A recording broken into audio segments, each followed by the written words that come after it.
બનાસકાંઠા અને સાવલીમાં ફરી ખેડૂતો ખાતર માટે લાઇનમાં ઊભા રહેવા મજબૂર બન્યા। જરૂરિયાત સમેત ગુજરાતમાં ખાતરની તંગી સર્જાતા ફરી એકવાર ખેડૂતોની લાઇનમાં ઊભા રહેવાનો વારો આવ્યો છે। બનાસકાંઠાના કાંકરેજ પંથકમાં ખેડૂતો કામધંધા મૂકીને ખાતર માટે લાઇનમાં ઊભા રહેવા મજબૂર બન્યા। થરા બાદ શિહોરીમાં પણ ખાતર માટે ખેડૂતોના ટોળે ટોળા જોવા મળ્યા। શિહોરી એગ્રો સેન્ટર બહાર ખેડૂતો વહેલી સવારથી ખાતર માટે લાઇનમાં ઊભા રહી ગયા હતા। કડકડતી ઠંડીમાં ખેડૂતો પાક બચાવવા માટે ખાતર કેન્દ્ર પર ઊભા રહી ગયા। આમ છતાં જોઈએ એટલું ખાતર ન મળતા ખેડૂતોમાં રોષ જોવા મળ્યો। વાવણી બાદ ખેડૂતોને ખાતરનો પ્રાપ્ત જથ્થો ન મળતા હોવાનો ખેડૂતોનો આરોપ છે। 2 કટ્ટા સાથે 1 નેનો યુરિયાની બોટલ પણ આપતા હોવાની રાવ। બનાસકાંઠા જેવી જ હાલત વડોદરાની છે। સાવલીમાં યુરિયા ખાતરની અછત છે। સવારથી કતારોમાં લાગ્યા ખેડૂતો। ખેતી પાક માટે પૂરતું ખાતર ન મળવાનો ખેડૂતોએ આક્ષેપ કર્યો। ખેડૂતોએ કહ્યું કે મોટા ખેડૂતોને પૂરતું ખાતર અપાય છે, જ્યારે મધ્યમ અને નાના ખેડૂતોને પૂરતો ખાતરનો સ્ટોક નથી મળી રહ્યો। ખેડૂતોને રવિ પાક, તમાકુ, બાજરી, ઘઉં જેવા પાકોને પૂરતું ખાતર ન મળતા નુકસાનીની ભીતિ સેવાઈ રહી છે।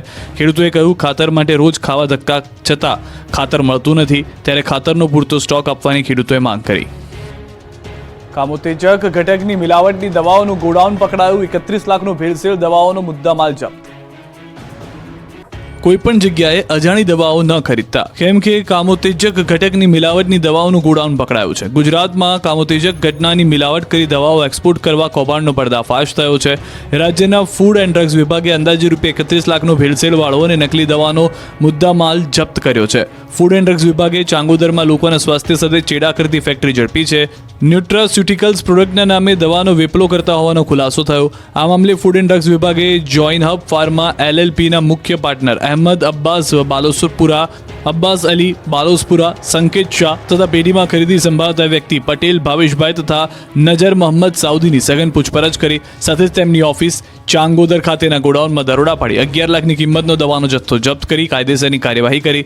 શંકાસ્પદ દવાના 4 નમૂના લઈ ચકાસણી માટે મોકલી આપવામાં આવ્યા છે। સુરેન્દ્રનગરમાંથી પકડાયું નશાનું વાવેતર। પોલીસે ડ્રોનનો ઉપયોગ કરીને ગાંજાની ખેતી પકડી। લીલુંછમ લહેરાતું ખેતર કોઈ ખાદ્ય ખોરાક, અન્ન, પશુચારાનું નથી, આ તો છે નશાની ખેતી। સુરેન્દ્રનગરના નવા ગામની સીમમાં ગાંજાના છોડનું વાવેતર પોલીસ દ્વારા પકડવામાં આવ્યું। બીટી કપાસ જેવા પાકની આડમાં ગાંજાનું વાવેતર કરવામાં આવતું હતું, જેની પોલીસે ડ્રોન કેમેરાની મદદથી પકડી પાડ્યું। ડ્રોન કેમેરાથી પોલીસે ગાંજાનું વાવેતર ઝડપ્યું। બાતમીના આધારે પોલીસે ડ્રોન કેમેરાથી ખેતરમાં સર્ચ કર્યું તો વચ્ચોવચ્ચ ગાંજાનું વાવેતર કેમેરામાં દેખાયું હતું, જેને લઈ પોલીસનો કાફલો ઘટના સ્થળે પહોંચ્યો હતો। પોલીસે અલગ અલગ જગ્યાએથી લીલો ગાંજો તેમજ એમડી ડ્રગ્સ સહિત કુલ ₹7,20,000નો મુદ્દામાલ કબજે કર્યો। સુરેન્દ્રનગર જિલ્લામાં લીલા ગાંજાનું વાવેતર કરનાર 4 શખ્સો તેમજ એમડી ડ્રગ્સનું વેચાણ કરનાર 1 શખ્સ વિરુદ્ધ પોલીસ મથકે ફરિયાદ નોંધાવતા પોલીસે ગુનો નોંધી વધુ તપાસ હાથ ધરી છે। જીપીએસસીની ટેક્સ ઇન્સ્પેક્ટરની 300 જગ્યા માટે 1.85 લાખ ઉમેદવારોએ આપી પરીક્ષા। પેપર લીક રોકવા HD કેમેરા રખાયા બંધ। ગુજરાત જાહેર સેવા આયોગ દ્વારા રાજ્ય સ્ટેટ ટેક્સ ઇન્સ્પેક્ટર વર્ગ 3ની 300 જગ્યા ભરતીની જાહેરાત કરાઈ હતી, જેની લેખિત પરીક્ષા આજે એટલે કે 22 ડિસેમ્બર 2024ના રોજ લેવામાં આવી। રાજ્યના 1,85,000 ઉમેદવારોએ પરીક્ષા આપી। 11 વાગે પરીક્ષાનો શાંતિપૂર્ણ માહોલમાં પ્રારંભ થયો। મેટલ ડિટેક્ટરથી ઉમેદવારોને ચેક કરીને પરીક્ષા કેન્દ્રમાં પ્રવેશ અપાયો। પરીક્ષા કેન્દ્રો પર ચોરી થતી અટકાવવા માટે ઉમેદવારોને બાયોમેટ્રિકથી પ્રવેશ આપવામાં આવ્યો હતો। પેપર લીક રોકવા HD કેમેરા રખાયા છે બંધ। કેટલાક કેન્દ્રો પર મેટલ ડિટેક્ટરથી ઉમેદવારોની ચકાસણી કરી પ્રવેશ અપાયો હતો।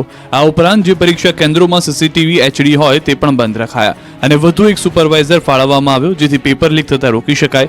33 જિલ્લામાં યોજાયેલી પરીક્ષાનું ગુજરાત જાહેર સેવા આયોગના 4 અધિકારીઓ દ્વારા ઇન્સ્પેક્શન કરવામાં આવ્યું। રાજકોટમાં 9,688 અને સુરતમાં 13,300 ઉમેદવારો પરીક્ષા આપી।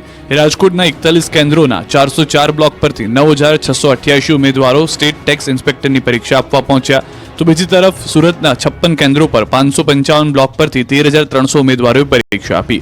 અમદાવાદમાં 18,000 ઉમેદવારોએ પરીક્ષા આપી। અમદાવાદના 111 કેન્દ્રો પર 700 બ્લોક પરથી 18,000 ઉમેદવારો પરીક્ષા આપી। પરીક્ષા કેન્દ્રોની શાળાઓના પરીક્ષા ખંડમાં phone, handset, walkie talkie, cordless phone, mobile phone, wireless સાહિત્ય વગેરે ઇલેક્ટ્રોનિક ઉપકરણો ન લઈ જવા દેવામાં આવ્યા।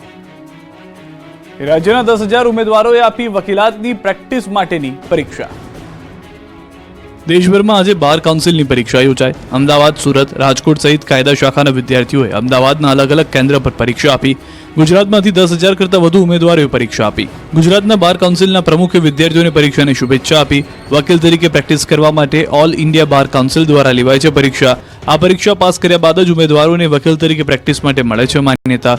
વકીલાતની પ્રેક્ટિસ કરવા બાર કાઉન્સિલ ઓફ ઇન્ડિયા દ્વારા 19મી વાર પરીક્ષા લેવામાં આવી. BCI દ્વારા પરીક્ષા કેન્દ્રો પર વિવિધ વ્યવસ્થા કરાઈ. દેશભરમાં 9 ભાષામાં પરીક્ષા લેવામાં આવી. ઓલ ઇન્ડિયા બાર એક્ઝામ પાસ કરવા માટે 45 માર્ક લાવવાના હોય છે. 10 વર્ષની બાળકી સાથે દુષ્કર્મની ઘટનાને લઈને રાજનીતિ તેજ. શક્તિસિંહ ગોહિલે ભાજપ પર કર્યા પ્રહાર. ભરૂચની બાળકી સાથે નિર્ભયા કાંડ જેવી ઘટના બની. પીડિતા જીવન મરણ વચ્ચે ઝોલા ખાઈ રહી હતી. મોત સામે જંગ લડી રહી છે. બીજી તરફ આ મુદ્દે રાજનીતિ પણ ગરમાય છે. ભરૂચના ઝઘડિયા GIDCમાં 10 વર્ષની બાળકી સાથે થયેલ દુષ્કર્મની ઘટનાને સાંસદ શક્તિસિંહ ગોહિલે ખૂબ જ શરમજનક અને નિંદનીય ગણાવી. તેઓ બાળકીના પરિવાર સાથે મળ્યા છે.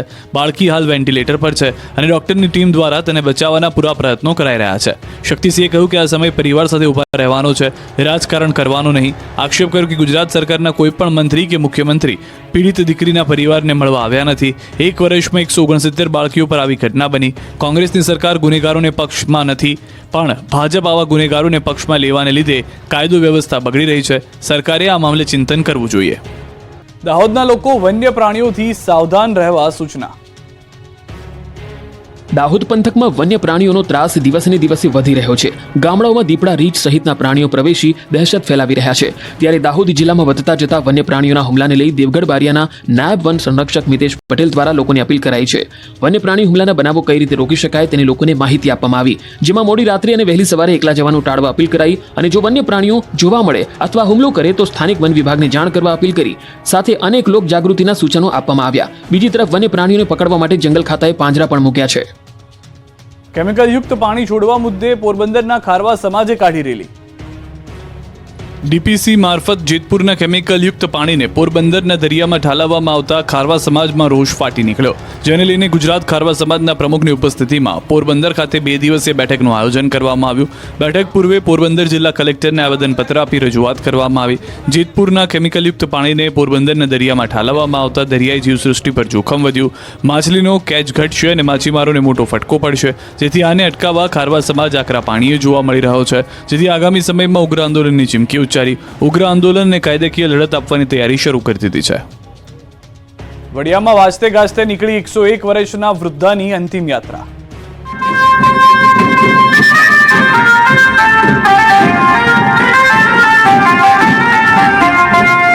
આ કોઈના લગ્નનો વરઘોડો નથી. આ કોઈ ધાર્મિક પ્રસંગની યાત્રા નથી. ન તો અન્ય કોઈ ખુશીનો પ્રસંગ છે.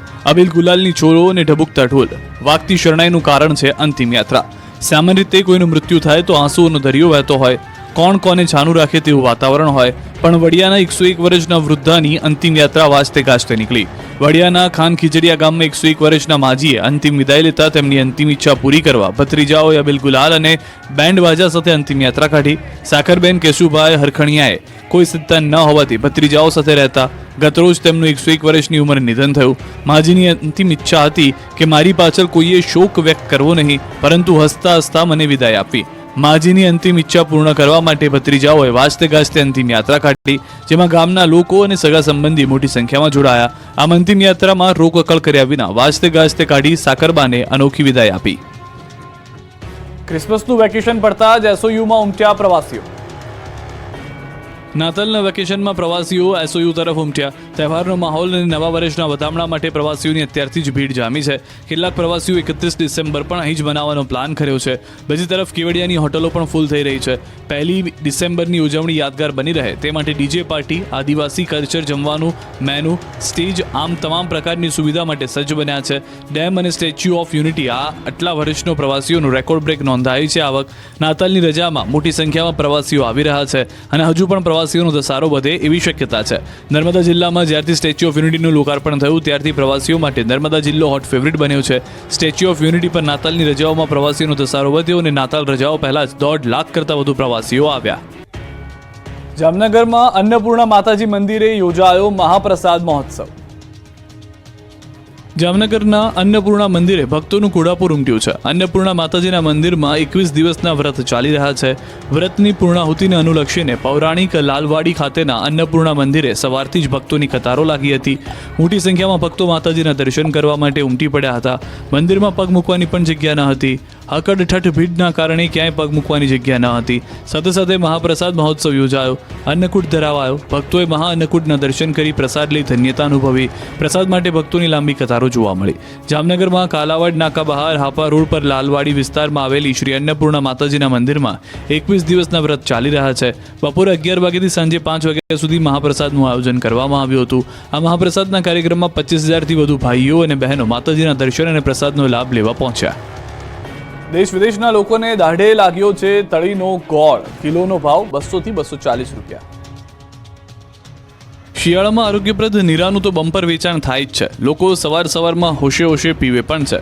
હવે આ જ તાલની તાળીમાંથી બનતો ગોળ પણ દેશ વિદેશના લોકોને દાઢે લાગ્યો છે. જી હા, સામાન્ય રીતે શેરડીમાંથી ગોળ બને તેવું તો તમે સાંભળ્યું હશે, પરંતુ તાડના વૃક્ષમાંથી પણ મીઠો, મધુર અને રસપ્રદ ગોળ બને છે. તાડના વૃક્ષમાંથી ગોળ બનવાની પદ્ધતિ તમિલનાડુમાં અપનાવાય છે, જેમાં તાડના વૃક્ષ પરથી સવારનો નીરો ઉતારી તેને ઉકાળવામાં આવે છે. ત્યારબાદ તેમાં મસાલાનું મિશ્રણ કરી ઠંડુ કરી મીઠા ગોળના સ્વરૂપમાં ફેરવવામાં આવે છે. તમિલનાડુના વિશિષ્ટ ગોળનો સ્વાદ લોકોને પસંદ આવી રહ્યો છે. સામાન્ય રીતે શેરડીમાંથી બનતા ગોળનો કિલોનો ભાવ 60 થી 80 રૂપિયા છે, જેમાં શુગરનું પ્રમાણ પણ રહેલું હોય છે. પરંતુ તમિલનાડુના ગોળનો ભાવ 200 થી 240 રૂપિયા પ્રતિ કિલો છે, જે ભરૂચના મુખ્ય માર્ગો પર વેચાઈ રહ્યો છે અને લોકો ખરીદી રહ્યા છે. આ ગોળમાં શુગરની માત્રા નહિવત હોવાથી સ્વાસ્થ્ય માટે પણ ફાયદાકારક છે. આ વખતે ભાલિયા ઘઉં ખાવા પડશે મોંઘા. આણંદ જિલ્લામાં ભાલિયા ઘઉંનું વાવેતર ઘટ્યું. આ વખતે ભાલિયા ઘઉં ખાતા લોકોને ભાલિયા ઘઉં ખરીદવા મોંઘા પડશે. ભાલિયા ઘઉંના ભાવ આસમાને પહોંચી શકે છે, કેમ કે ભાલિયા ઘઉં માટે વિશ્વવિખ્યાત ખંભાત, તારાપુર, સોજિત્રા પંથકમાં ભાલિયા ઘઉંનું વાવેતર ઓછું થયું છે. દેશ વિદેશના લોકોને દાઢે લાગેલા ભાલિયા ઘઉંના વાવેતરમાં મોટો ઘટાડો થયો છે. આ પંથકના ખેડૂતો ડાંગરના વાવેતર તરફ વળ્યા છે. ગત ચોમાસામાં અતિવૃષ્ટિને કારણે ડાંગરની ખેતીમાં ખેડૂતોને આર્થિક નુકસાન થયું હતું. જે નુકસાન આ વખતે સરભર કરવા ઉનાળુ ડાંગરનું વાવેતર કર્યું છે. તેમજ ખેડૂતોના મતે ડાંગરના ભાવ ઘઉંના ભાવ કરતાં વધુ મળે છે. ડાંગરના ઉત્પાદનને કારણે તેમના પશુઓને ખોરાક માટે ઘાસચારો પણ મળી રહે છે. તેથી ઉનાળુ ડાંગરના વાવેતર તરફ વળ્યા છે. ગત વર્ષની સરખામણીમાં ઘઉંના વાવેતરમાં 25% જેટલો ઘટાડો નોંધાયો છે. ખેડૂતોના મતે ઘઉં માટે ઠંડીનું વાતાવરણ હજી જોઈએ તેવું નથી. સાથે સાથે ડાંગરના ભાવ ઘઉંના ભાવ કરતાં વધુ મળે છે. પ્રદૂષિત પાણીને લઈને જૂનાગઢના ધારાસભ્ય સંજય કોરડિયાએ આકરા પાણીએ જોવા મળ્યા. અધિકારીનો લીધો ઉતરો. જૂનાગઢના ધારાસભ્યએ પ્રદૂષિત પાણીને લઈને આકરા તેવર બતાવ્યા. જૂનાગઢના જાલણસર ગામે પસાર થતી ઉબેણ નદીનું પાણી પ્રદૂષિત થઈ ગયું, જેના કારણે લોકોનું જીવ જોખમાય છે. ગંદા પાણીના કારણે ખેતીની જમીન બંજર બની ગઈ. આ અંગે અનેકવાર રજૂઆત કરવા છતાં અધિકારીઓના પેટનું પાણી હલતું નથી. પ્રદૂષણ બોર્ડના અધિકારીઓ સારા પાણીના સેમ્પલ લઈ બધું બરાબર છે તેવો રિપોર્ટ કરે છે અને સરકારને ગેરમાર્ગે દોરે છે. હાલ ત્યાંના લોકો અનેક પ્રકારની બીમારીઓના ભોગ બન્યા છે, પણ અધિકારીઓના પેટનું પાણી હલતું નથી. ત્યારે પ્રદૂષિત પાણીને લઈ જૂનાગઢના ધારાસભ્યએ સંકલન સમિતિની મળેલી બેઠકમાં તંત્રના અધિકારીઓને આડે હાથ લીધા.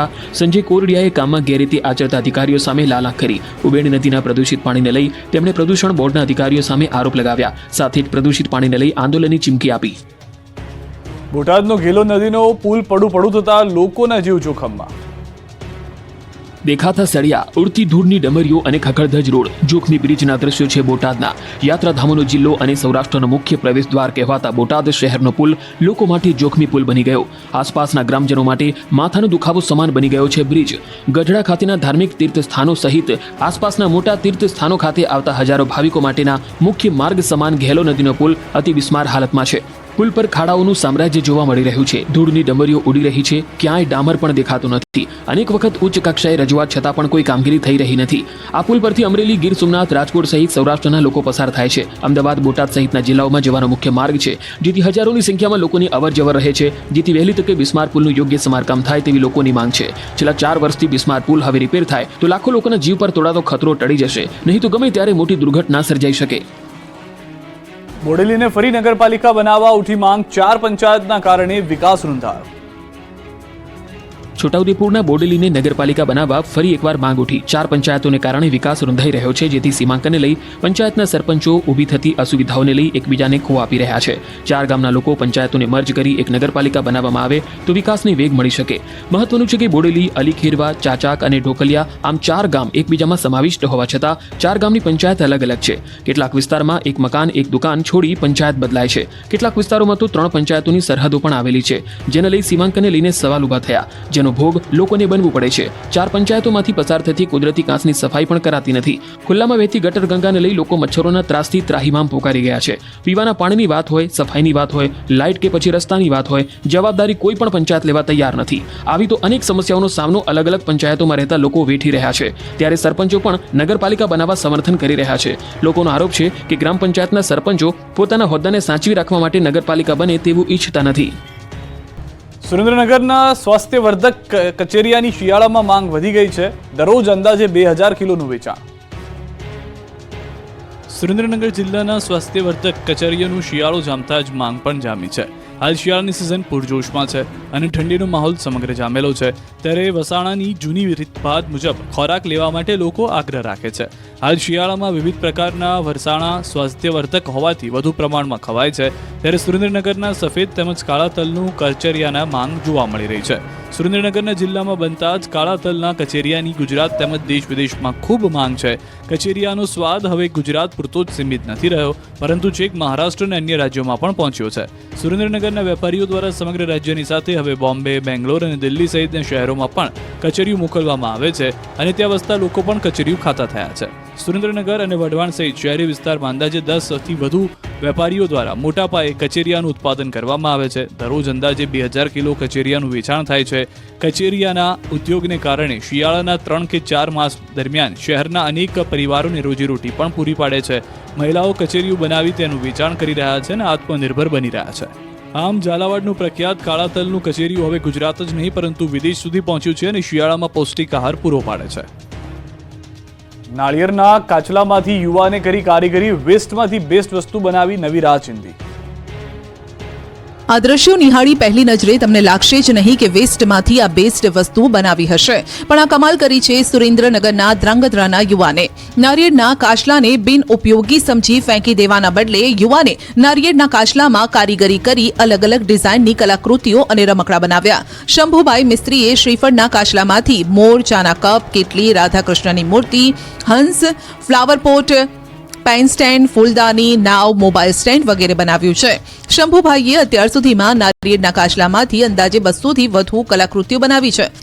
શંભુભાઈ આજના યુવાનોને પણ આ વેસ્ટમાંથી બેસ્ટ વસ્તુ બનાવતા શીખવાડે છે. વેસ્ટમાંથી બનેલ વસ્તુઓનું વેચાણ પણ કરે છે, સાથે પ્રદર્શનમાં પણ મૂકે છે, જેને ખરીદવા અને જોવા માટે કલાપ્રેમીઓ મુલાકાત લે છે. શંભુભાઈ લોકોને વેસ્ટમાંથી પોતાની કોઠા સૂઝ મુજબ બેસ્ટ વસ્તુઓ બનાવી આર્થિક રીતે પગભર બનવાની અપીલ પણ કરી રહ્યા છે. કચ્છના વાગડમાં યાયાવર પક્ષીઓનો જમાવડો. શિયાળાની ફૂલગુલાબી ઠંડીમાં કચ્છના વાગડના રણકાંઠામાં યાયાવર પક્ષીઓનો જમાવડો થઈ ગયો છે. દેશ વિદેશના પક્ષીઓ મોટી સંખ્યામાં શિયાળો ગાળવા અહીંયા આવી પહોંચ્યા છે. વાગડના રણકાંઠાના ખડીરના, ધોળાવીરા, અમરાપર, લોધરાણી, કુડા સહિતના વિસ્તારોમાં પક્ષીઓનો જમાવડો થતા વાતાવરણ કલરવથી ગુંજી ઉઠ્યું છે. આ વિસ્તારમાં શિયાળામાં ફ્લેમિંગો, પેલિકન, પેણ, કુંજ સહિતના વિદેશી યાયાવર પક્ષીઓ દર વર્ષે અહીંયા આવી પહોંચે છે. મહત્વનું છે કે વાગડ વિસ્તારમાં ખાસ કરીને કોઈ પ્રદૂષણ ફેલાવતી કંપનીઓ ન હોવાથી વાતાવરણ યાયાવર પક્ષીઓ માટે અનુકૂળ રહે છે, જેથી હાલમાં યાયાવર પક્ષીઓથી વાગડનું વાતાવરણ ગુંજી ઉઠ્યું છે.